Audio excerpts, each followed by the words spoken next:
To our YouTube channel Shine Institute. आज का हमारा नया टॉपिक है प्रीपोजिशन पार्ट 3। Preposition part 3। आज हम कुछ सम फ्रेज प्रीपोजिशंस के बारे में पढ़ेंगे। फ्रेज प्रीपोजिशंस क्या होता है, इसे हम क्यों यूज करते हैं और हमारे सेंटेंसेस में इसका क्या यूज है। ओके, सो चलिए आज का हम टॉपिक अपना स्टार्ट करते हैं। सो फ्रेज प्रीपोजिशंस। फ्रेज प्रीपोजिशंस क्या होता है?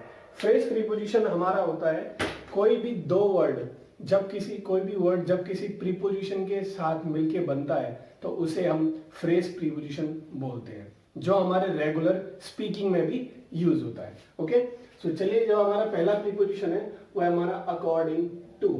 अकॉर्डिंग का मतलब क्या होता है? अकॉर्डिंग का मतलब होता है अनुसार। ओके, और जब हम इसके साथ जब प्रीपोजिशन ऐड कर देते हैं तो इसका मतलब होता है के अनुसार। ओके, जैसे सेंटेंस है I work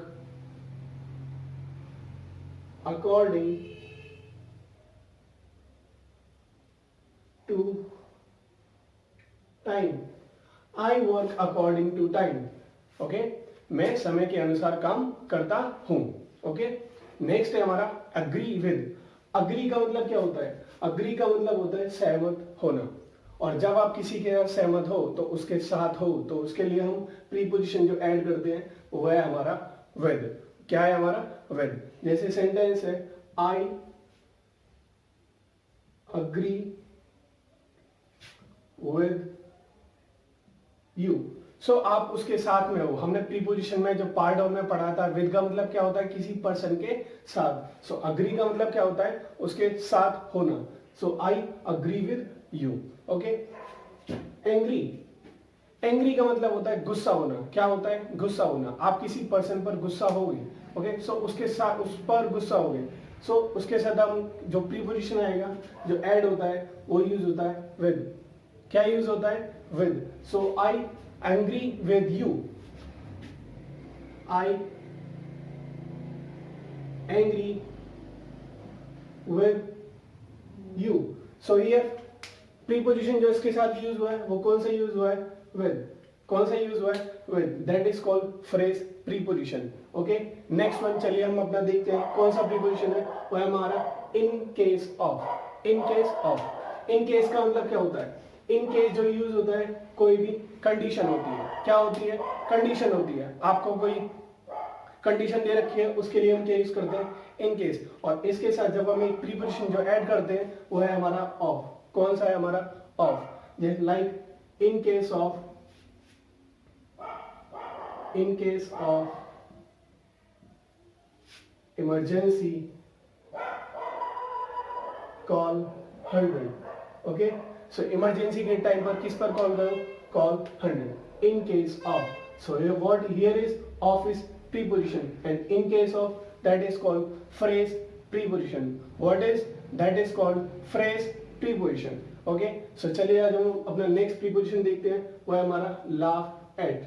laugh at। laugh का मतलब क्या होता है? हंसना। laugh का मतलब क्या होता है? हंसना। आप किसी के ऊपर हंसते हो। ओके, उसको देख के, उसके जोक पे ऊपर, किसी जोक्स के ऊपर या किसी थिंग्स के ऊपर, whatever thing you see, movie, anything. So अगर आप उसके ऊपर हंसते हो, एट, उसके ऊपर, उसके ऊपर। So we will use at. Okay, like I laugh at him. So I laugh at him means मैं उसके ऊपर हंसता हूं। मैं उसके ऊपर हंसता हूं। ओके, नेक्स्ट है हमारा बिलीव इन। नेक्स्ट क्या है हमारा? Believe in. बिलीव का मतलब क्या होता है? विश्वास रखना। आपके ऊपर कोई विश्वास रखता है, आप में कोई विश्वास रखता है। और इनका मतलब क्या होता है? में। इनका मतलब आप में। Okay, so I believe in you.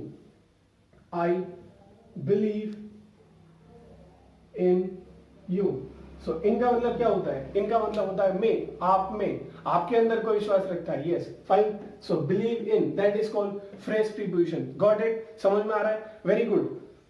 Next one is dream about. Next one क्या है हमारा? Dream about. ड्रीम का मतलब क्या होता है? सपने देखना। क्या देखना? सपने देखना। और ड्रीम अबाउट का मतलब होता है बारे में। आप किसी के बारे में सोच रहे हो, कुछ भी आप सोच रहे हो, सो उसका मतलब क्या होता है? Dream about. So like I am dreaming about, I am dreaming about food, मैं खाने के बारे में सोच रहा हूँ. Whatever thinking you are, I am dreaming about success, I am dreaming about future, I am dreaming about to go for workout, anything whatever it is, आप उसके बारे में सोच रहे हो. अबाउट का मतलब क्या होता है? बारे में. क्या होता है? बारे में. Next one that is keep on. Keep का मतलब क्या होता है? कीप का मतलब क्या होता है? होना. कीप का मतलब क्या होता है? होना. On. I keep on thinking, I keep on thinking. So जो कीप के साथ जो यूज होता है वो हमारा कौन सा प्रीपोजिशन यूज होता है? वो होता है हमारा ऑन. कौन सा यूज होता है? On. So I keep on thinking, उसके बारे में बार बार सोचना. चलिए आज हम अपना नेक्स्ट फ्रेज प्रीपोजिशन देखते हैं, वो है हमारा फोर. कौन सा है हमारा? फोर. स्टैंड का मतलब क्या होता है? स्टैंड का मतलब होता है इंफॉर्मेशन, उसके बारे में बताना, उसके बारे में और बताना. और फोर होता है के लिए. जैसे सेंटेंस है CPU. So CPU stands for, CPU stands for control processing unit. CPU stand for control processing unit, मतलब उसके बारे में एक्सप्लेनेशन देना, उसके बारे में बताना. तो कहीं भी आपको स्टैंड अगर दिख जाए तो उसके साथ जो प्रीपोजिशन आएगा वो कौन सा आएगा? हमारा फोर. कौन सा आएगा? हमारा फोर. आया समझ में? Very good. नेक्स्ट प्रीपोजिशन है हमारा instead of. Instead of. So instead का मतलब क्या होता है? इंस्टेड का मतलब होता है इसके बदले. क्या होता है? इसके बदले. सो ऑफ, इसके साथ जो प्रीपोजिशन यूज होगा वो कौन सा यूज होगा? हमारा ऑफ यूज होगा. सो इंस्टेड ऑफ का मतलब क्या होता है? इंस्टेड ऑफ का मतलब होता है इसके बजाय. Like instead of complaining, instead of complaining you should work hard. आपको कंप्लेन करने के बजाय आपको क्या करना चाहिए? वर्क हार्ड करना चाहिए. Very good. नेक्स्ट है हमारा बिकॉज ऑफ. बिकॉज क्या होता है? बिकॉज आपका रीजन देता है. Like okay. और इसके साथ जो प्रीपोजिशन यूज होगा हमारा कौन सा यूज होगा? Of. Phrase preposition. Phrase preposition क्या होता है? किसी भी वर्ड को प्रीपोजिशन के साथ जोड़ना, that is called phrase preposition. Understand? Very good. So because of, because of the rain I got late for the school. बारिश की वजह से मैं स्कूल के लिए लेट हो गया. आया समझ में? So because of, because of का मतलब क्या होता है? Reason. That is called reason. Okay. So जो नेक्स्ट प्रीपोजिशन है वो है हमारा डील इन. डील का मतलब क्या होता है? क्या होता है डील? डील जब हम किसी से बिजनेस करते हैं, कोई भी हमारा बिजनेस रिलेशन है, ये व्यापार से रिलेटेड होता है. क्या होता है? व्यापार से रिलेटेड. और डील इन, आप किसी व्यापार में आप बात कर रहे हो. I deals in computer, I deals in books, I deals in library. Okay. I deals in communication with people, whatever it is, sales, marketing, business, shopping, anything else, whatever you do. So I deals in marketing. Okay, so I deals in marketing means I deals in. So deals के साथ कभी भी जो भी preposition use होगा वो कौन सा यूज होगा? हमारा in. That is called phrase preposition. समझ में आ रहा है? Very good. Okay. नेक्स्ट है हमारा अफ्रेड ऑफ. अफ्रेड का मतलब क्या होता है? किसी अफ्रेड का मतलब होता है डरना. क्या होता है? डरना. आप किसी भी चीज से डरते हो. सबको डर लगता है, मुझे भी डर लगता है, काफी सारी चीजें वैसी होती है, आपको भी डर लगता है. So afraid of. लाइक जैसे सेंटेंस है I afraid of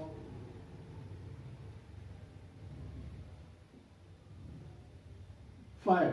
okay. I afraid of fire. मैं आग से डरता हूं. So that is of. That is called of. आप किसी भी चीज से डरते हो. Okay. I afraid of light. Okay. I afraid of rain. Anything whatever you do. So afraid का मतलब डरना. ऑफ इसके साथ प्रीपोजिशन यूज होगा, वो कौन सा यूज होगा? Of. That is called phrase preposition. आया समझ में? Okay. Next one search. Search का मतलब क्या होता है? ढूंढना. क्या होता है? ढूंढना. आप किसी कोई भी चीज ढूंढ रहे हो, आपकी कोई भी चीज खो गई है, उसके बारे में आप सर्च कर रहे हो. फोर का मतलब क्या होता है? के लिए. That is called preposition. Okay. हमने बताया था पिछली पार्ट 1 प्रीपोजिशन में हमने फोर के बारे में बताया था. That is for. So for का मतलब क्या होता है? For searching for. Like I am searching for. I am searching for new job. Okay, so मैं न्यू जॉब के बारे में सर्च कर रहा हूँ, मैं न्यू जॉब के बारे में सर्च कर रहा हूँ. So whatever you are searching, आप कुछ भी चीज ढूंढ रहे हो, उसके लिए हम क्या प्रीपोजिशन यूज करते हैं? फॉर यूज करते हैं. समझ में आया? That is for. Okay, next one, that is arrive. Arrive का मतलब क्या होता है? पहुंचना. आप घर से निकले हो, ओके, आपको किसी भी दूसरी जगह पे पहुंचना है. आप किसी, ऐसा तो है नहीं अगर आप घर से निकले तो आप कहीं नहीं पहुंचोगे, आप रुक जाओगे, आप कहीं ना कहीं पे पहुंच ही जाओगे. सो एट, इसके साथ जो हम प्रीपोजिशन यूज कर देंगे एट का मतलब क्या होता है? किसी भी स्मॉल प्लेस पे पहुंचना. Okay, I live at my home, I live at Mathura, anything. Okay, so he, like जैसे सेंटेंस है, train arrived at station. Okay, so train arrived at station. Understand? Train कहां पर पहुंची? स्टेशन पर पहुंची. ओके, सो जो अराइव के साथ जो हम प्रीपोजिशन यूज करेंगे वो कौन सा यूज करेंगे? एट यूज करेंगे. कौन सा यूज करेंगे? एट. Very good. मेड का मतलब क्या होता है? मेड का मतलब होता है बनाना. कोई भी चीज आप बना रहे हो, कोई भी चीज आप कर रहे हो, ऑब्जेक्ट है. I, okay, like the table is made of wood. The table is made of wood. किसके साथ बनी हुई है? लकड़ी के साथ बनी हुई है. सो that is the table is made of would. कोई भी ऑब्जेक्ट है आप जिसके ऊपर बना रहे हो वो क्या है? Made of. सो मेड के साथ हमेशा जो प्रीपोजिशन यूज होता है वो कौन सा यूज होता है? ऑफ यूज होता है. इन नहीं यूज होगा, अबाउट यूज नहीं होगा, फॉर यूज नहीं होगा, कुछ यूज नहीं होगा. इसके साथ जो प्रीपोजिशन यूज होगा कौन सा यूज होगा? ऑफ यूज होगा. आया समझ में? Very good. So that was your phrase preposition part 3. Okay, I hope कि आपको समझ में आया होगा. So keep practising. Like, hit like, subscribe. Okay, so thank you so much.